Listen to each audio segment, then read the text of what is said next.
Goeiedag, for the Dutch speakers here. Good morning, everybody. Welcome to the second day of our EuroHPC User Day. Yesterday we had a very full day, and we had the pleasure of getting all together our users, the joint undertaking, and many of our projects to talk about how to access our systems. And I understand from my colleagues that it wasn't all about the JU speaking, but actually 26 users actually took the floor in one way or another, which we're very happy about, because the whole point about this day, not days, but a day, is that it's an opportunity for the users to talk to us about how to access our systems and get the best out of the infrastructure that we're providing European users. You were introduced to Chris Richardson and Maria Gambone, who are our new chair and vice chair of the User Forum Coordination Group, and who will help the JU organize the future User Forum. So please sign up to the what's it called? Slack? What's it called? The chat that they're going to set up. We had over 200 people, and I hope there aren't 200 people this morning, but it's a fair few. So a lot of you stayed around for this morning. And today we're going to sort of finish off the discussion that we started today with talking about applications and skills. And today in front of you, we've pulled together a panel of speakers, excellent speakers, who one way or another all support users. So for the users out there, this is for you to understand what kind of support, whether it be in developing your applications or whether it's for skills to upload your projects onto our systems. These are the guys that will give you an insight in how they can support you. So I'll introduce the panel. And I put my glasses on because the typing is very small. Carlos is from EuroHPC, Netherlands. Davide is from Accelerat, one of our centers of excellence. Laura is from Castile and, more interestingly, Minerva, which is a new project on AI support that was introduced by Mladen, my colleague Mladen, yesterday. And last but not least, Andrew, who is, I'm told, Mr. Epicure. These 4 projects are all supported by EuroHPC Joint Undertaking and have been designed on purpose to support users access our systems. What we're going to do today is that they're going to introduce their projects, and then we open up the floor for a bit of a discussion on how they can help you users get onto our systems. Without further ado, Carlos, would you like to start? Absolutely. So, well, maybe you can stand, you can, whatever you like. Yeah. I find it difficult not to stand in a way, just that I can move a bit the hands. Exactly. So, well, welcome everybody. Thank you that you are here. I'm happy to, if I can say it, in the name of EuroHPC Netherlands, to receive you also, all of you, in Amsterdam, where we have our seat for our hosting entity, which is SURF, and us as a project group, the EuroHPC Netherlands. If possible, the next slide, I would like to show you the landscape, because we are not just one country doing a project, but a group of 32 countries as of now, hopefully more in the coming years. And we are a network of national competence centers. We offer different services so that we get companies, academic institutions, public institutions into the use of HPC. We need to understand what are the possibilities and what is the let's say, the interest for the different use cases to use one type of an advanced computing system, let's say, the needs also of even storage and understanding what are the different situations for each institution so that we can help them properly with different terms. Access to compute time, for example, as NCC Netherlands, we try to do a small proofs of concept in our national systems.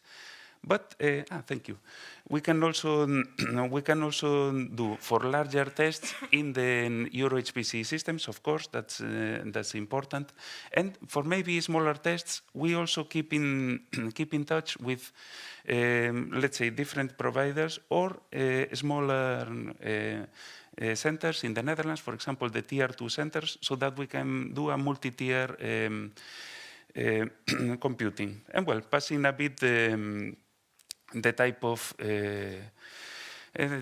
computation also to and this knowledge towards the society. In a way, when we would like to offer a part of that. That consultancy use cases, work for different use cases, also working in training activities in general, so that we can teach how to work.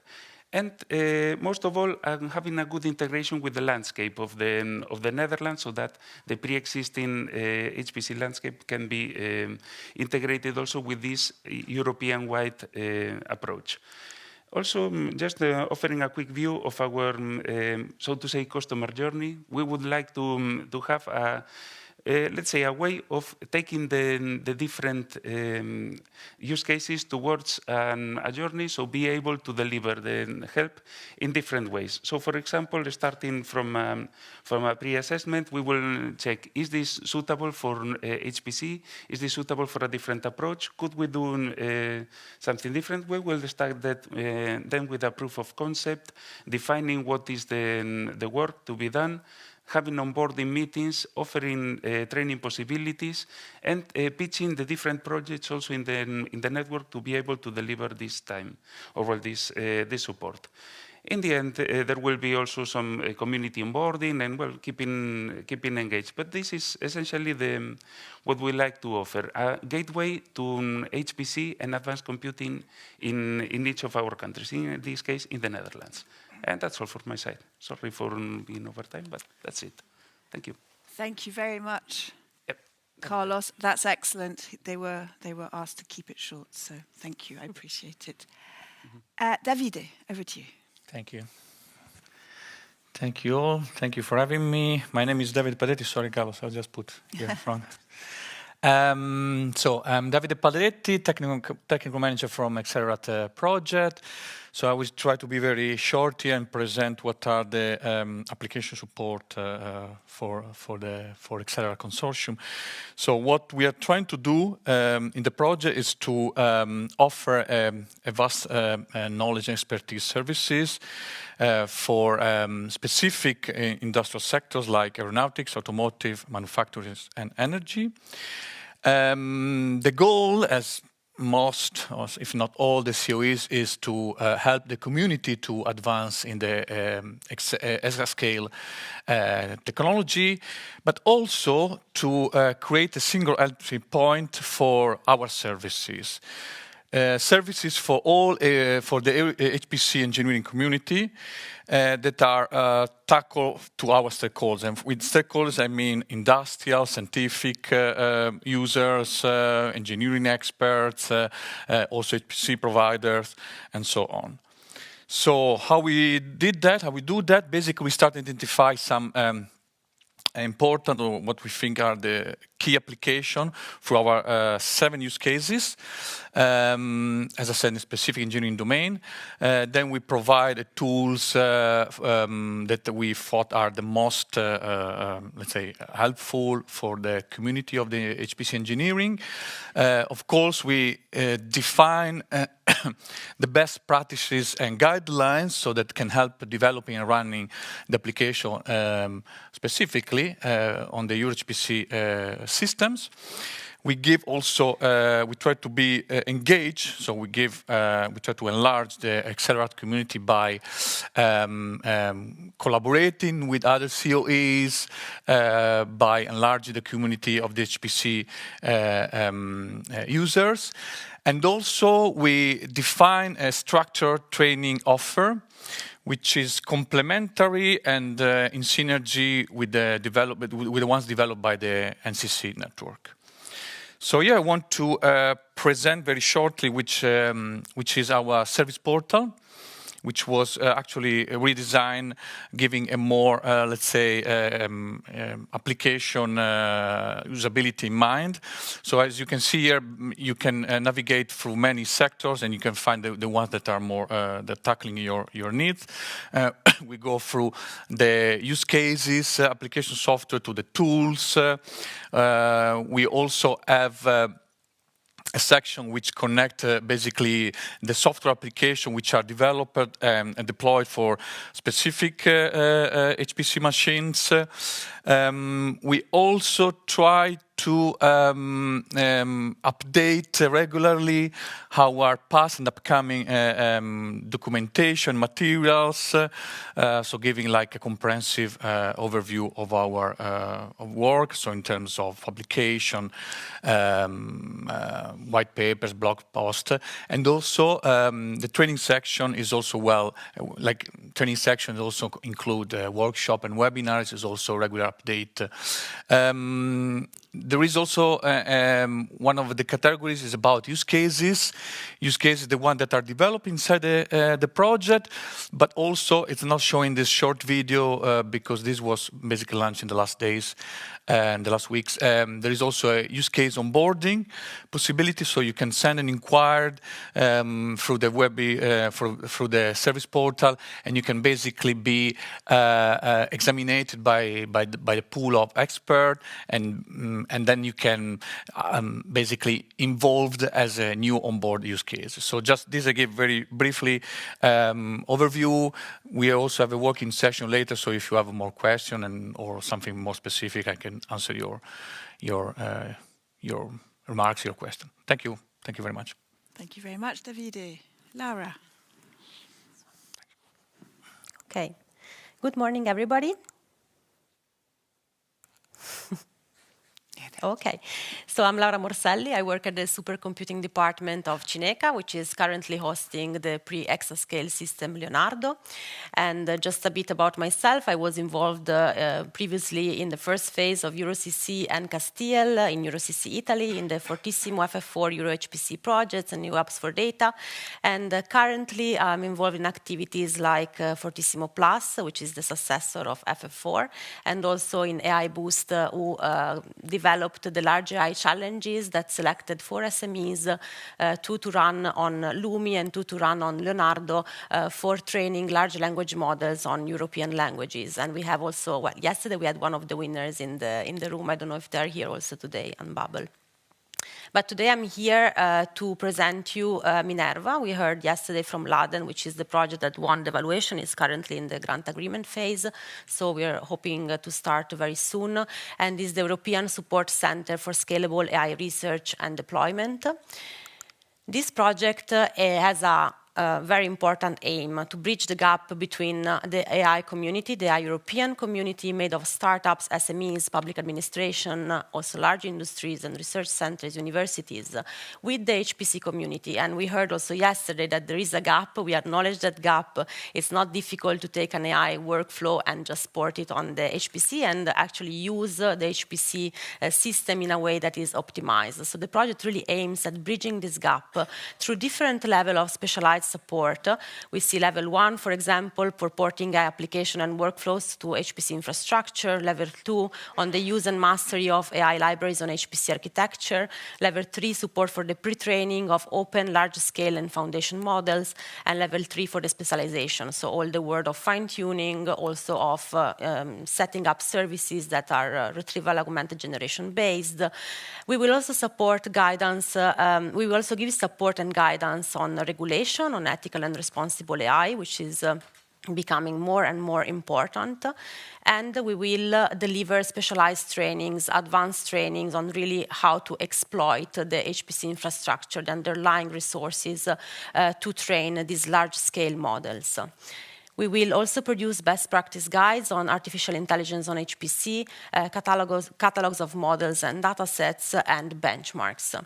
So this project is set to start soon, and it will offer support to all European users that have won resources on the EuroHPC machines, and it's really hoping to bridge the gap and will bridge the gap between the AI community and the HPC community. Thank you very much. Excellent, Lara. Thank you very much. Andrew. Okay, so hi everyone. So my name is Andy Emerson. I'm also from Chineka. I'm an HPC specialist at Chineka, but I'm not here to talk about Chineka. I'm here to talk about instead Epicure. So Epicure provides application support for EuroHPC users. So let's go into a bit more detail. So Epicure started earlier this year. It's a 4-year project, and it's coordinated by CSC in Finland with many partners. So we've got a very large team, and our aims are to provide application support teams to help people, people with their EuroHPC applications. So we do various things: porting and optimization, training, development of best practice guides, and so on. And also our aim is to collaborate, with other groups at the European level. So, okay, a few details here. So what sort of projects do we support? We support any EuroHPC funded projects. So I think I've got most of them there: extreme scale access, regular access, AI, and so on. What sort of support do we give? So we give so-called level 2 or level 3 support. So level 2 is code porting, enabling, benchmark, performance analysis, and so on. While level 3, we want to go a bit further. We want to give a deeper level of support to researchers. So this could be very deep optimization of codes, refactoring. It could be very advanced support for networking, GPU connection, interconnections, and so on. How do you supply? How do you apply to Epicure? So at the moment, there is a form when you ask for your HPC projects. I think this is a sort of an evolution, so this may change, but you can apply to Epicure at the time you submit your HPC proposal. And well, I finished a bit early, if that's okay. It's okay. So yeah, so if you want to know more, please contact us or me, and there'll be David Vicente in the booth later today. So that's it. Thank you. Thank you very much to the presentation. A little applause for everybody. And this is meant to be a moderated point to this discussion, so let's have a bit of a conversation and wake everybody up. Okay, so firstly, I would just want to check in the audience, how many in the audience consider themselves a user? And could you put your hand up, just so we can see roughly, okay, so let's say we're about half the audience. I'm being ambitious here, about half the audience. Okay, good. And then everybody else is from our I assume, involved in the infrastructure, all the different projects. So thank you for that. So this is a session for you guys, the users. I'm going to ask the first question, and I'm going to pretend to be a user, okay? I'm a user. You've just presented 4 projects. I'm confused. Why would I go to you specifically, and what service can you provide me specifically that's different from the others, and how do you work together? So I'll ask that. That's the question I would ask. Can we start with, could we do an order? I'll start again with Carlos. I think it is the right way to start, because if you have no idea, then I would say this is the way to go, to the National Competence Center. And? In a way. So, for example, well, just commenting, but starting from sitting in your own desk, in your country, say, well, I would like to get an advantage of a larger compute system, some kind of advanced computing.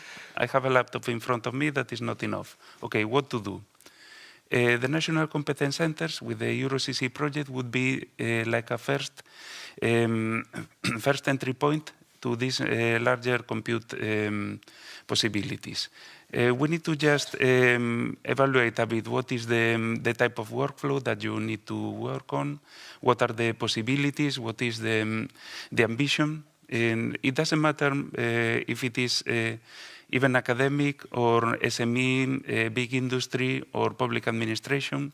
We should treat the cases let's say, in the correct measure, and figure out then potentially a redirection to the rest of European collaboration projects, or maybe some possibilities at the national level. So each national competence center for each country will have different possibilities or different resources where they can contact the national ecosystem, or maybe just go to request help from different projects in Europe. For example, if there is a use case on AI, then we would go to the support centers of AI, maybe they come in AI factories. That would be a good use case. If we think that, for example, it is a company that is a small company, they want to do a very concrete proof of concept, maybe something very small, then we would even contact, for example, the European Digital Innovation Hubs, or a different type of project that can be more specific into developing or working with these technologies. But so to say, we as an NCC could be an entry point, in our case for the Netherlands, but each NCC in each country would be the starting point. So the EuroHPC project is exactly for that. Okay, so you start there and say I'm an SME with a research component and I want to go into engineering. You would then bounce this person to you, right? Then what would you do?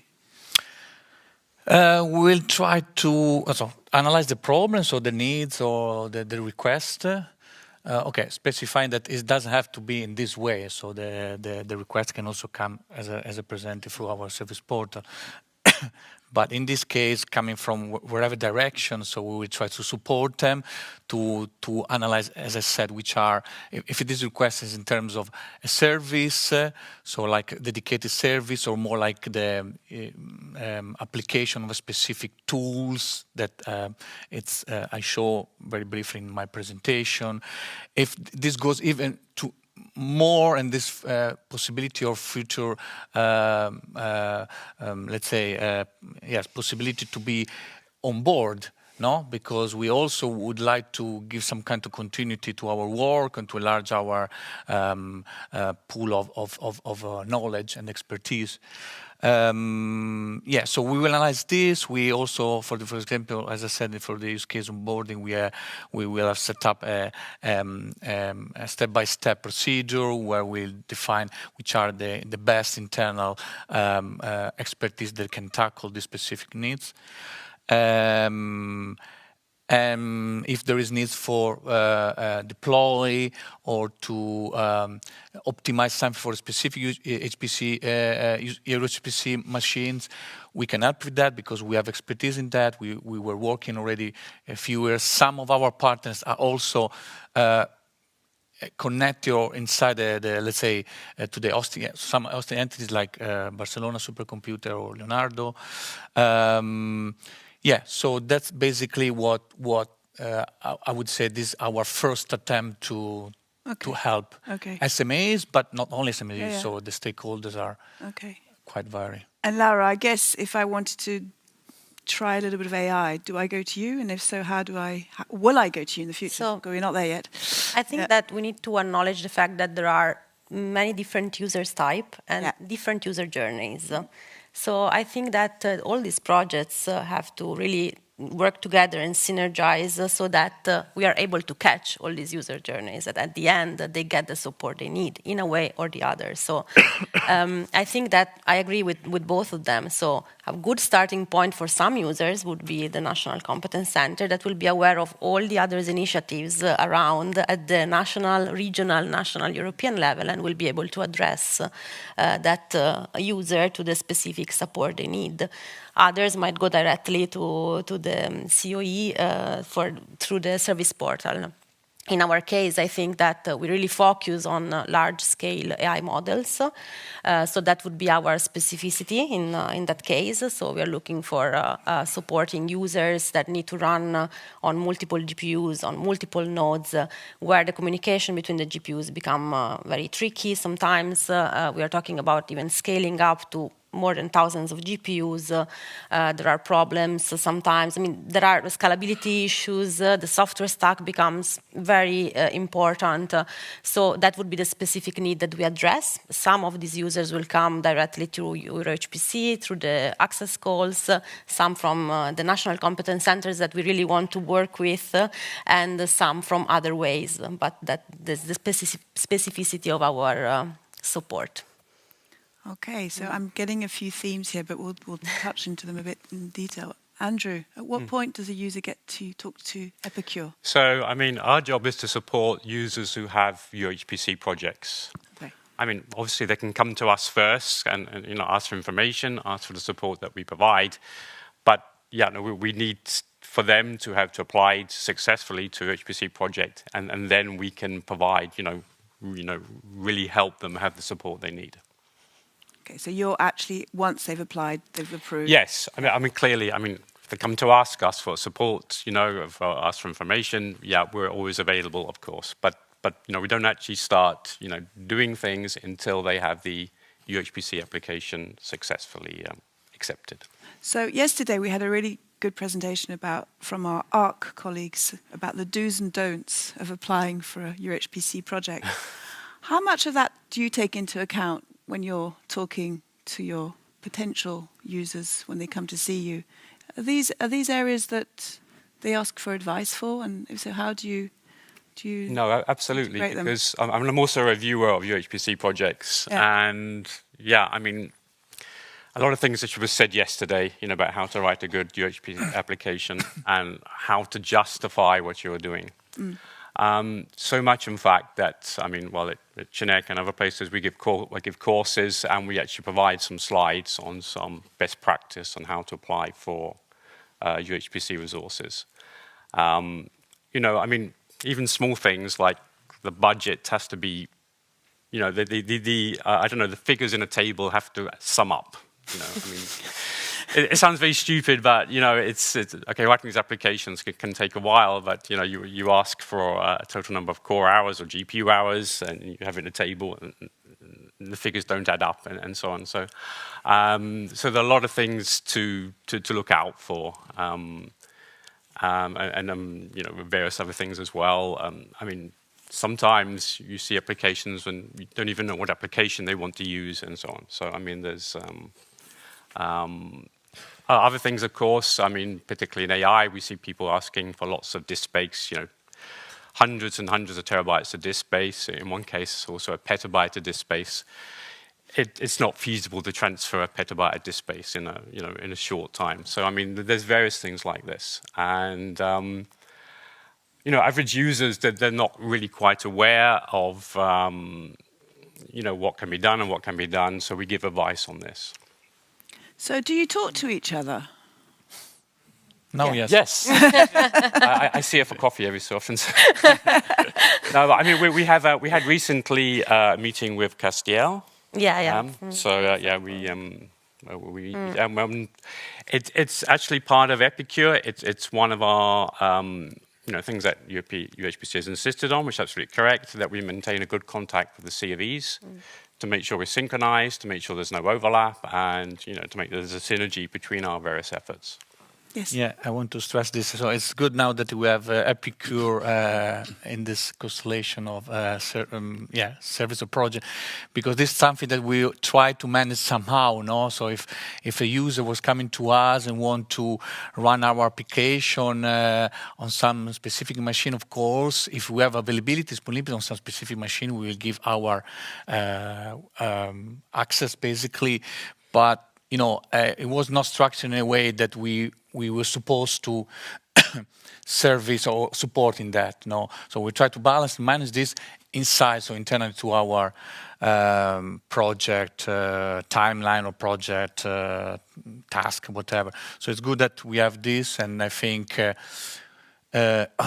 all COEs should be somehow, for this specific aspect, should be referred to Epicure, so that they can give us support, because we need to run code on EuroHPC machines. So that's our target. So we need to also in this frame of, be able to deploy on all of them with different architecture, different partitions. Yeah, so that's definitely something that will help us. Yeah. And as an NCC, even I would say even more for just to know what is the type of on the type of project, how it is going to run. It's absolutely essential. Sometimes what we see is that we need to encourage with the users to be even ambitious and say, you can take this project even to the next level. This is a great idea. Why don't you try to compute maybe I don't know, larger scale with multi-node this approach. I mean, sometimes what we comment is that the use of a system includes a bit everything. It is the compute, but it's also the storage and the network usage. It is not that you can concentrate on computing and just doing, for example, some embarrassingly parallel task and so. You can start with that. It is okay, but it is also not the typical workflow that would go to the EuroHPC systems. It is good that we try also always to say, well, you can take it to the next level by doing this and that, and then you can really perform a scalable workflow with these, let's say, larger system sizes, potentially. It's sometimes a task that it goes very well aligned with the domain knowledge. I mean, the COEs can really help to give orientation to the users in that sense. And well, as NCC, we can try and say, well, start doing this small proof of concept, but think about applying for a development access in later on, and then the regular access for the EuroHPC systems, because eventually it's going to be a benefit. Okay, so coming back to a theme that Laura, well, in fact, you all mentioned, EuroHPC's mission is to grow our ecosystem. That means encouraging new users to come into our ecosystem. And you mentioned the how to catch a user. Now, I don't know if you're a user out there, and I don't know if you feel caught, and maybe you should be up here as well to tell us how it feels to be caught. But my question is, how do you catch new users? That's a very good question, because it's a job by itself. And again, it's really dependent on the type of users, because when you talk to SMEs and startups, sometimes what we have noticed is that you need to talk their language. So if you send maybe technical people that immediately like bombard them with questions about their workflows and is it working on how many cores, or how it's the speed up of your application, and they get lost and their focus immediately shifts and say it's not worth it. So they want to know about return of investment. They want to know how much effort do I have test opportunities before investing my time. So you need to switch a bit your language depending on the user type. With academics, you could maybe go more on the details of the workflows of your application. So that's something you need to take care of. And of course, a very good way to catch users is, especially with industrial users, they trust other industrial players. So success stories by other industrial players, they show that maybe in the specific domains, in the same domain where they are working, they got a benefit for a similar application that definitely is more important than us maybe telling them, come to our machines and do this, because they trust a similar type of players. Success story is a good way. Training events is an extremely good way, and also in this case, the trainings have to be specialized for the type of users. Often the private users tend to, for example, prefer the trainings that are in the same language. So for us, it's in Italian more than in English. They like hands-on, they like customized trainings. So trainings, it's a good way, and yeah. So, and networking events for sure also, but it's a job by itself. It takes a lot of time, and you need dedicated people, especially when you're focusing on private users, I think. Yeah, and on top of that, I agree with what Laura said. So we are doing mostly the same. From our experience, what we saw is that also try to enlarge a little bit, not completely change our field of application. So be able, for example, to create some joint training. That's what happened for us between Plasma Pepsi, for example, another COE. So we try to set up a joint training, a 2-day joint training on Plasma, so the multi-physics, but also the engineering application. And this was quite successful, so the people were very happy. They would like to have more. They would like to have more insight on specific, I don't know, safety optimization, or from our side, multi-physics. They also have a different request. So also we try to widen a little bit our let's say, service portfolio a little bit in the way that it's also connected with other, so we can gather interest from other for different maybe application of a software. So as I said in my slides, engagement and collaboration, synergy with the other COEs. with the NCCs. I think it's a good point to analyze and to invest time. So. Okay, so before I move on to my next question, which is about training, I just want to see if there's a user up there who would like to tell me or us how they got caught. Is anybody up to volunteer to tell their story of how they got caught and which way they went through the system? I know it's a bit ad hoc. No, you're all feeling a bit shy. You don't want to tell your story? Come on. Must be someone up there who's up for a... Someone. Yes, a hand. Yes. Is that gentleman? Well done. You're the one that you're the first hand. It's just so that we get a feel for how he actually works in practice. The gentleman in the middle, next to the gentleman with the yellow top. That's it. And you just introduce yourself so you can... Yeah, I'm Ranga. I'm currently a postdoc in a research institute in Spain. So for us, we have been using Mare Nostrum 5 directly through their national call. But in the last year, we thought that we wanted something more, let's say, in a larger time scale. So we were looking at opportunities, and we found directly through the EuroHPC website that we can also apply it this way. So that's how we directly applied. But in general, I wanted to ask you, I am let's say, a molecular dynamics person, so we mainly use it to run, let's say, molecular dynamics simulations or more chemistry or physics-based simulations. So for us, how should I think that the support? Because for me, whenever I think of support, I directly go to the computing center guys, not any other person. So maybe what your audience or the customer base is quite different. So I still did not get how you can be useful for a user like me. So I just wanted to ask that. Thank you for asking the question. So did everybody understand that? How can you help this gentleman? Well, I can answer because my background is molecular dynamics. A few years ago now. So, I mean, in Epicure, it's not just about modifying people's own source code. We also have domain experts. I know BSc has many experts and also many other centers, and also Cineca. So we also know how molecular dynamics programs, GROMACS, NAMD, and so on, scale on the various architectures, how they do with GPUs and CPUs and so on. So even if you don't have a EuroHPC project, but if you're thinking about one, then you can contact us directly, for example, and we can give you, some information. I didn't stress this much in Epicure, but we provide training events on various subjects. We're creating best practice guides as well.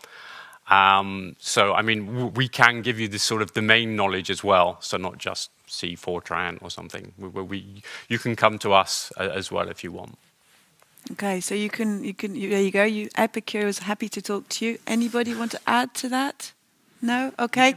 Maybe for the please, yes. For the same for an orientation in general, I mean the National Competence Center can also find out that let's say as a first entry point, always give a redirection.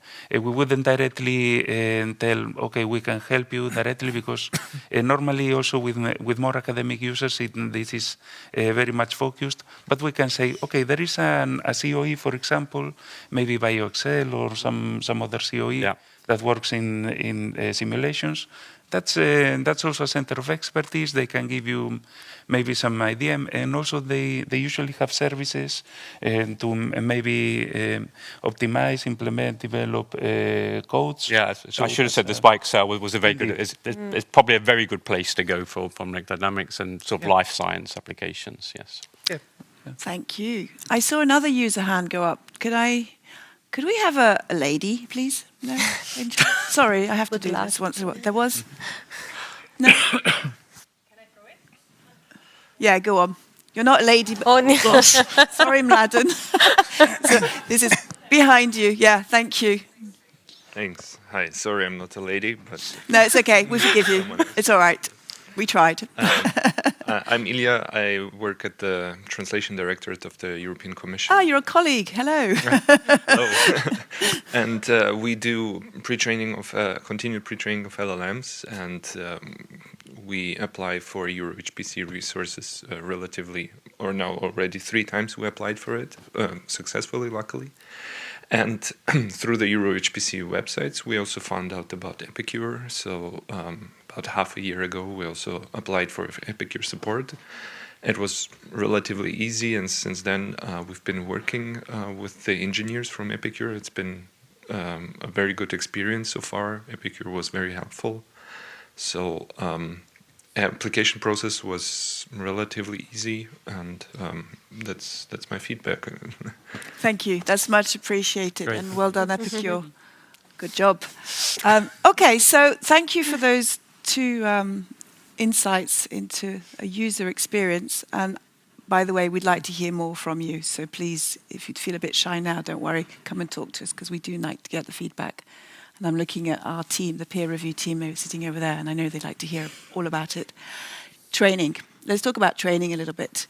We all think that training is going to solve everything. But again, I'm a user. What kind of training specifically can you provide? Because again, I'm confused. You've all talked about training in your different areas, but can you be a bit more specific? What kind of trainings you provide and for what purpose? From the national competence centers, we try to give training on how to use systems, most of all. And in the case of EuroHPC Netherlands, we see it as a very important need to have a regular connection with even with the academic institutions. We try to have even a structural collaboration in terms of training, because in the end we need to think several years ahead. And when we see now the people in the universities, we also see the potential entrepreneurs of the future, the people that are maybe doing an academic career, but also going into big industry. And they need to be aware and at least be exposed to the opportunities in terms of computation. And in a way, I guess that computing is becoming something completely transversal, a tool that is becoming useful for absolutely everybody. And in the end, HPC is what it is for anybody. It's a tool. It's not a purpose in itself, except for computer scientists like me, maybe. But still, I mean, it's really a tool that is important, that is aware, or that there is awareness in the society about it. So training makes an important role. From the very basic part, as I said, we try to make even collaborations with master programs so that we are helping in that sense. We find also the EU Master for HPC like a great asset in that sense. And we are, let's say, through different projects, we are also connected, so it is very important. But most of all, also when the people are already facing the problems and working already in companies, SMEs, it is also important to get this message through.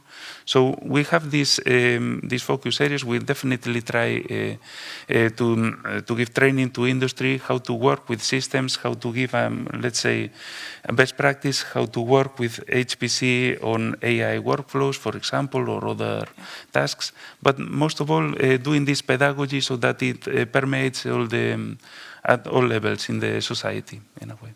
Okay, so you're very broad brush in your training approach. Yes, to yes, we everybody. try to. So it's HPC for all is probably your motto. Yeah, as much as in this much as possible, but at least this awareness and to have a choice. Yes. And you're going a bit more specialized, but what kind of training? I mean, you mentioned one already, which is very specific, very specific application area, but also, as I said before, in a way that could give a little bit more like comprehensive solution to a problem. In this case was about nuclear fusion. So we got from the multiphysics to the engineering application. We also try to be involved in, I don't know, for example, in open forum, so open forum community for engineers quite used and wide. So we try to give like an overview, like for beginner level training, but also then specialize to what are the CFD application. We also giving a serial of visualization training, in situ visualization training, which is more applied to our COE. So in general, I think that is specifically use workflow optimization. This is something that also I would say regards majority of the COEs, for example. So again, this would be a good idea, and we are thinking and drafting again another joint training. So we are all very happy to promoting this kind of joint training, possibly with COE, but also with other European. Just a question, where can I get a list of the COEs and their different application areas? Because you're talking specifically about yours, but it would be actually nice to maybe for users to know that there are other Centre of Excellences. How many are there again? I'm looking at my colleague now. Yeah, and that they all have different application area. Where can I find out the different? Castile made that. So Thank you. Can you made a document? It's public. So what is Castile and why and where can? Yeah. So Castile 2 is the coordination and support action of EuroHPC 2 and of the Centers of Excellence. Yeah. And so in particular, we try to foster the collaborations between all the NCCs and all the COEs and the NCCs with the COEs. And in that case, so we produced a document. It's a summary document on the COEs. It's 1 page per COE. You can find all the partners of the COEs, the contacts, the application domains, the codes that the COEs are optimizing and developing. So that's a starting and the point. training programs, I guess, as well. There is the link to the training portal. If there is the link to the service portal, the link to the training portal. And so as of now, it's a document, it's a PDF. It will become also information that is included in this Castile 2 information sharing system. That will be this new database that should be online soon. So that it's a, let's say, one point where all the different information about the COEs can be found.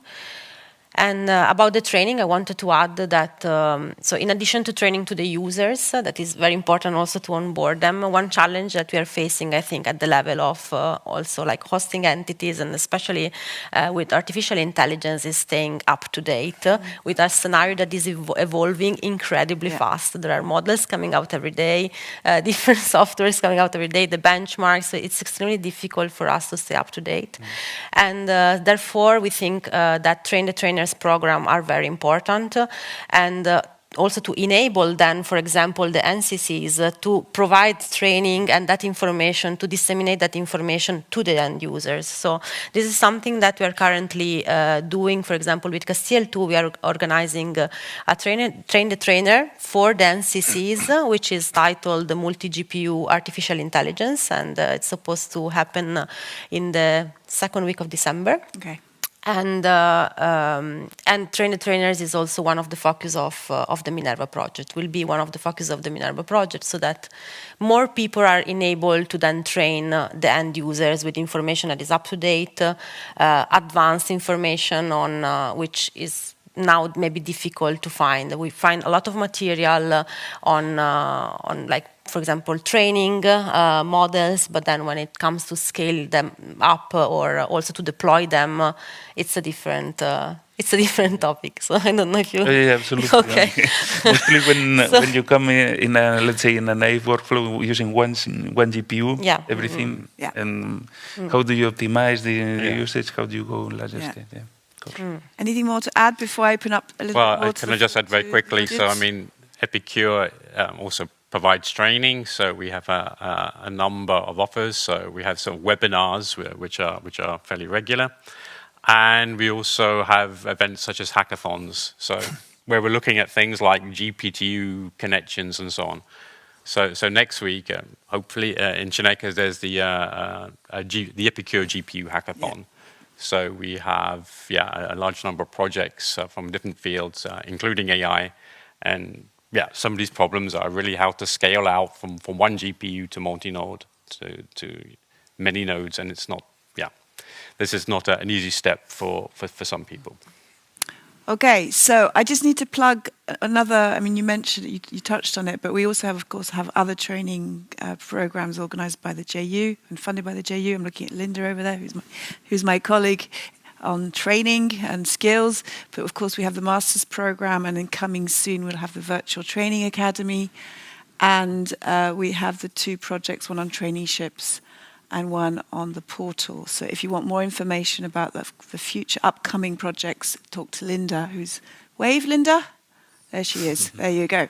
So could I open up the floor to questions? Because we've done too much talking and it's over to you. Any questions, thoughts, comments that we need to touch on? Yes, please, over there. And I'm not throwing that. It's too dangerous. Hi, this is all very nice. So I'm a user. Mm-hmm. So I more or less know how to use the system, to, transfer the data, set up the Slurm script and so forth, and tinker with all of that. But I'm not a good programmer. So I learned Fortran a while ago. I dabble with Python, but I hate the data structure if I come from Fortran, and it just drives me nuts. And forget about parallelizing stuff. So the thing is that, in my research, I noticed that I'm hitting a ceiling in terms of what I can do. And if I want to go to larger scale, I need to basically overhaul much of the code. Is this something that I can get support with? Or, I can spend 3 years trying to do it myself, in which I publish almost no papers, and my director will breathe down my neck. Or maybe there is some way to get some support that people can say, we might be able to help you with this, and I can do it in maybe half the time. Great question. Who wants to take that one? Yes, please. So, Epicure, we're not going to write a program from scratch for you. I don't think we have the time to do that. But in our level 3 support, we can provide code optimization, which can involve actually writing code. Writing code to make it more efficient, to optimize it. So we can spend 6 person months, if you like, to do that. Clearly, we're not going to. We're not going to do commercial codes or GrowMax or something. But if you have a code and you have a EuroHPC application, you can, we'll get in contact with you. If you ask for application support, then we can actually write code for you. So we have people who can write Fortran or C or C++. So help me, how should I imagine this? Because I looked at this before and I was thinking of applying, but then I ticked no because I was thinking, well, it's for 6 months. If this is going to take 6 months of intensive time from me, that was time that I did not have available at that time. So when you say 6 months of support, how intense is that? Is that like a few hours a week? Is that a few days? No, we will. So, I think you should always tick yes. If it costs nothing, just tick yes. So, tick yes, and then, the way it works is that we're, once the application has been approved by EuroHPC and we see the application request, we will get in contact with you. So, I don't know, that from Barcelona or from Chineka or somebody else from one of the centers. Depending on where your application is, we will contact you, we will have an interview. We like to do a call first of all, and then we try and estimate your needs. And then after that, we allocate the team with the correct competencies, Fortran, C, MPI, OpenMP, whatever, and then we can work on it. And then we contact you every couple of weeks, to make sure, perhaps to test it, or to make sure it's working, or to see how it's going like that. Lovely. So, you can contact us for that. Yeah. Lovely. Okay, anybody want to add anything? Or we could try and maybe another question? I've got maybe time for another question. No, it's all clear. Okay, good. All right. Well, in that case, I want to thank you all very much for coming this morning, and thank you very much to the panel for playing along and being grilled. I think the summary is we need to catch our users, and we need to probably, I think there's a bit of a mission from the JU side also to help catch users. We have got a very active website, and by the way, one part of my job is to look after my wonderful communication team and of course the website. So point taken, we will try and do more to make sure that we're helping the projects help you catch users, if you don't mind being caught users, dear users. Secondly, I think next time we do this kind of conversation, I would like a user on the panel. Yeah. I think that'd be a good idea, it was probably the missing element to this conversation. So thank you to the users in the audience who were brave enough to confess their usage. It's very appropriate conversation for Amsterdam, by the way.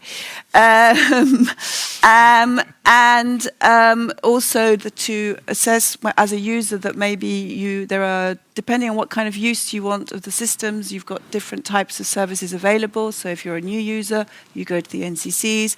If you're a user and you're very clear about your application area, you can go to a Center of Excellence. If you're a user that's interested in AI, go and talk to Lara. She'll be available as of January, I think. Yeah, that's right. And once you've actually got through and you've actually got a project, and you've applied for a EuroHPC project, then Andrew is happy to help, even on the coding. I delegate it to somebody else. Probably. Yeah, even on the coding. So that's another area for that. So that gives you a better idea. And if you want general training, everybody's organising different training programs. We will have a portal. I don't know if it's up and running yet, Linda. It's together with Castile. Okay, so this is the portal that will inform on all the different training activities that the different projects are doing, so that we have it in one place, so that users and generally the community can go and see what trainings are available for them in their area. Last but not least, I think that's all. I think I've said everything. Thank you again for this morning, and a little round of applause for everybody who spoke. So thank you. So it's 10:05, everybody. We are now going to go into a coffee break. I just put my glasses on because I can't read. It's that. We're going to go into a coffee break now until 10:30. Then between 10:30 and 12 o'clock, we have 3 breakouts, 3 networking sessions. I think this is what we're calling it. One is on the Centres of Excellence. So for those of you interested in finding out a bit more about Centres of Excellence, we will have representatives from Cheese to... Who comes up with these names? Ezi Wasi, POP3, Ezi Wace, EOCOE, and Max. So for those of you interested in developing your applications and getting contact, you can go there. Then we have a session, another sort of smaller session, application support and skills, where we'll have Castile, Accelerat, Multiscale, NCCs, and Epicure. So basically these guys will be upstairs at the waterfront. And then if you want to have another chat with our peer review team and the user forum coordination group, you can go up to Cinema 4, or down to Cinema, I think it is, and have a chat with them. The idea is that you walk around and you go and see everybody. So they will be waiting for you with their shops, the counter will be open. And if you've got questions, go and have a chat. And if it's a specific coding question like yours, sir, this is the moment to go and have a little chat with everybody and find out what's that. At 12 o'clock, we will then come back to this room and we will have the closing ceremony with Anders Dam-Jensen, so our executive director from there. So on that note, I'd like to wish you a very nice coffee. Thank you very much.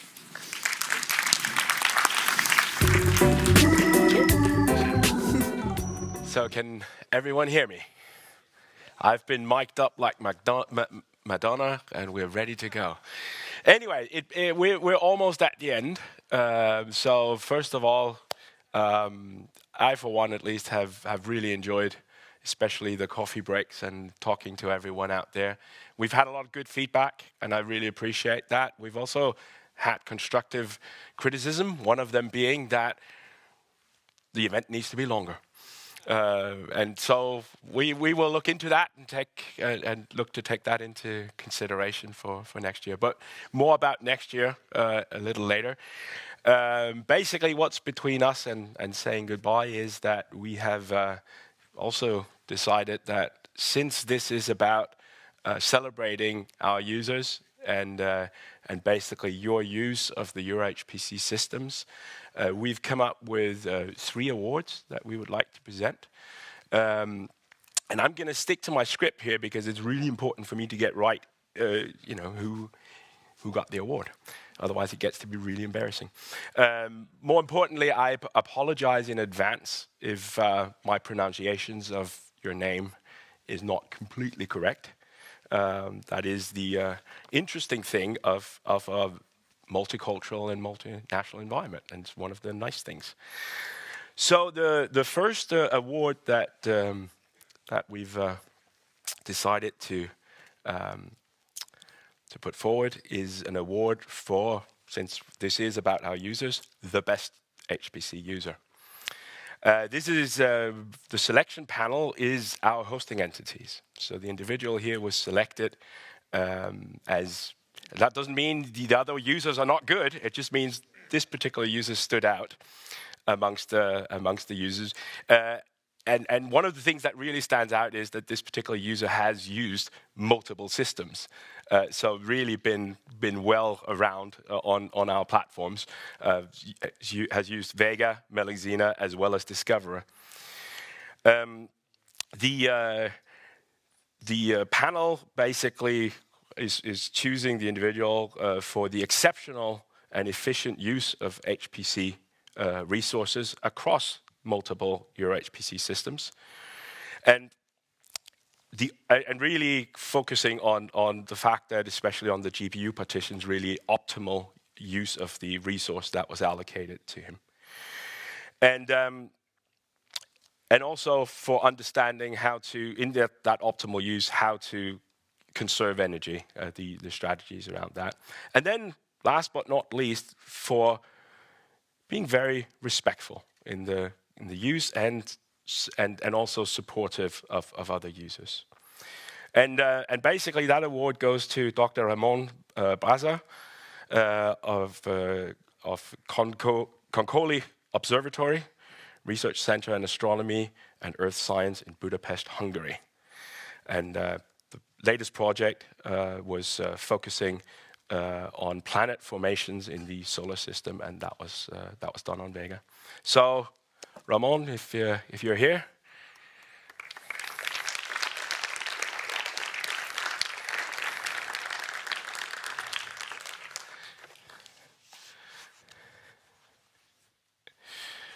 Thank you very much. We've come up with that little thing to make your baggage a little heavier. And there you go.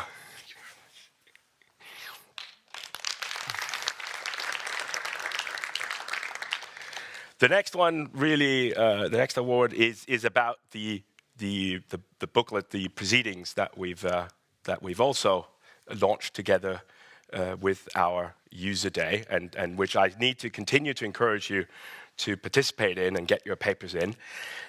So this is the best paper, and again, does not mean there was a lot of good papers, but one paper stood out for the selection panel. And in this case, the selection panel is the EuroHPC User Day 2024 Peer Review Committee.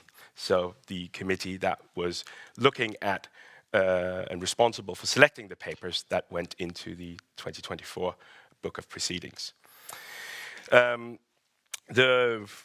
The reasons that are cited is the breakthrough insight into star collapses and black holes. And again, effective use of EuroHPC resources for simulating high-energy astronomical events. And the award there goes to Professor Angiska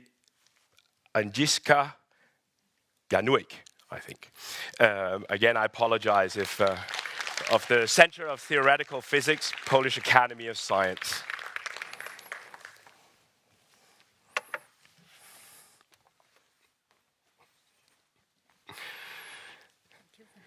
Congratulations.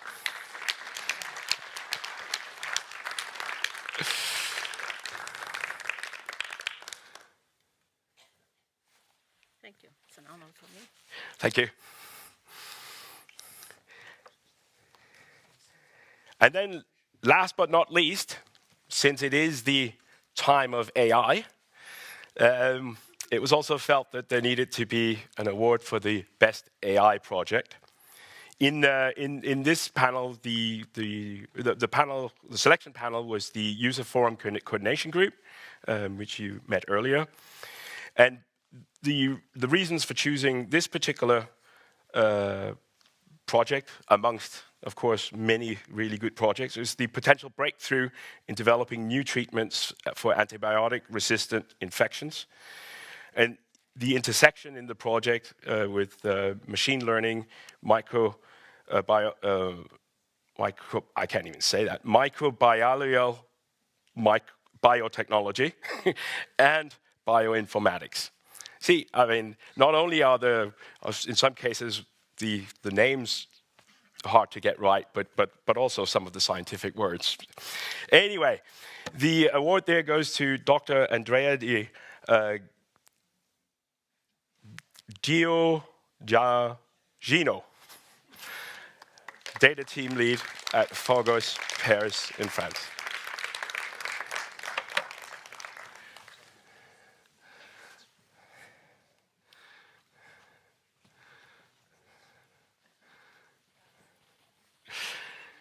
Congratulations.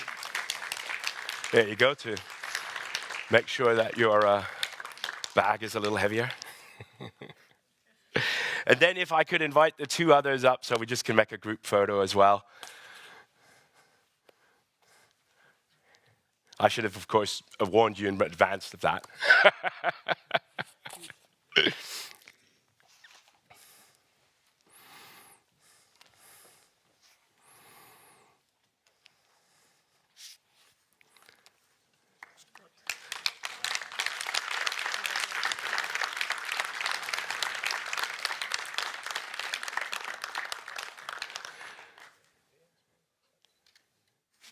Good, excellent. Well, once again, congratulations, and thank you very much for your use of our systems. So, I mean, that brings us to the end. I have to say, I'm at least quite convinced that this is an event that's here to stay.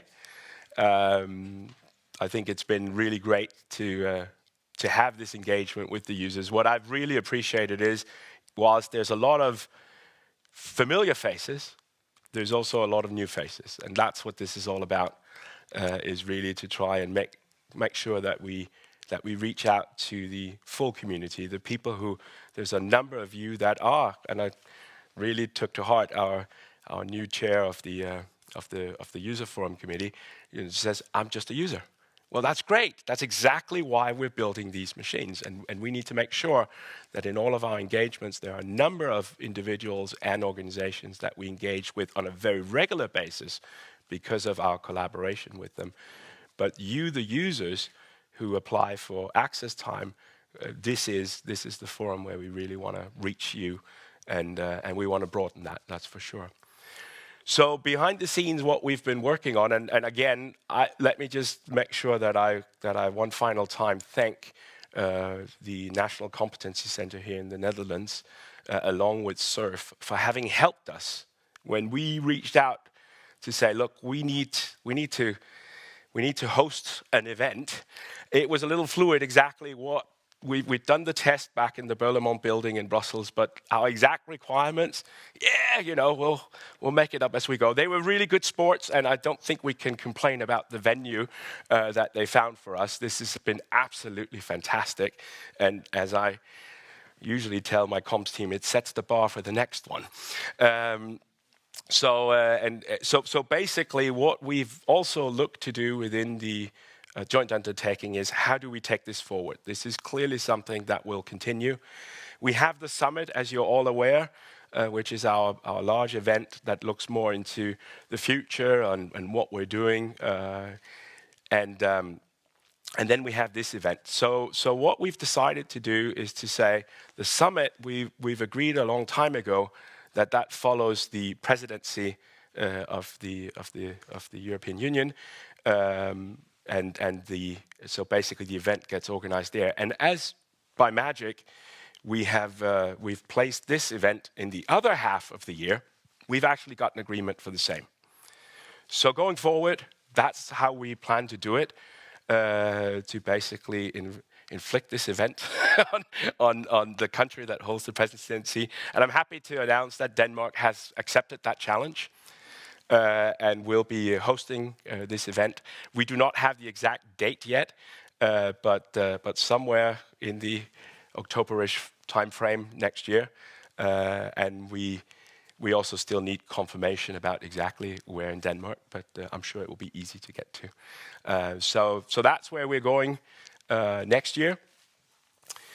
And then let me just make sure I get to say everything that I've been told to say.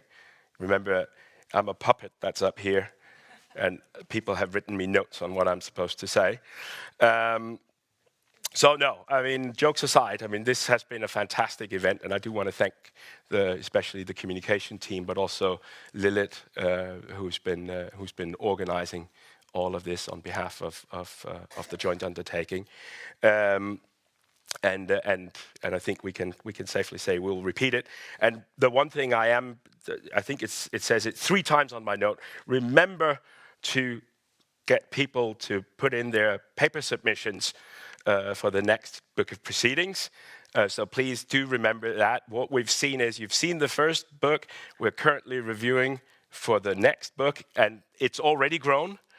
And what I really would like to see is this publication growing over time. And as we have more and more projects that's gone through our systems, there should be a good chance of having. Because again, if we talk about, you can say, what's the purpose of this? Well, one thing is definitely to disseminate all the good science that goes on our machines.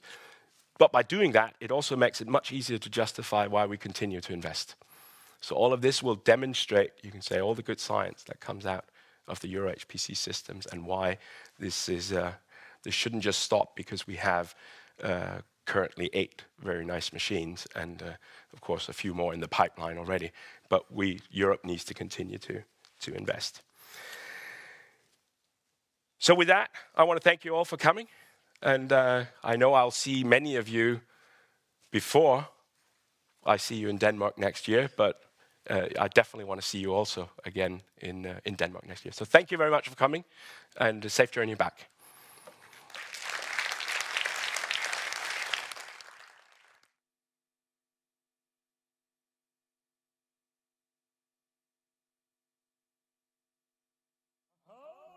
Good evening, Gonzales.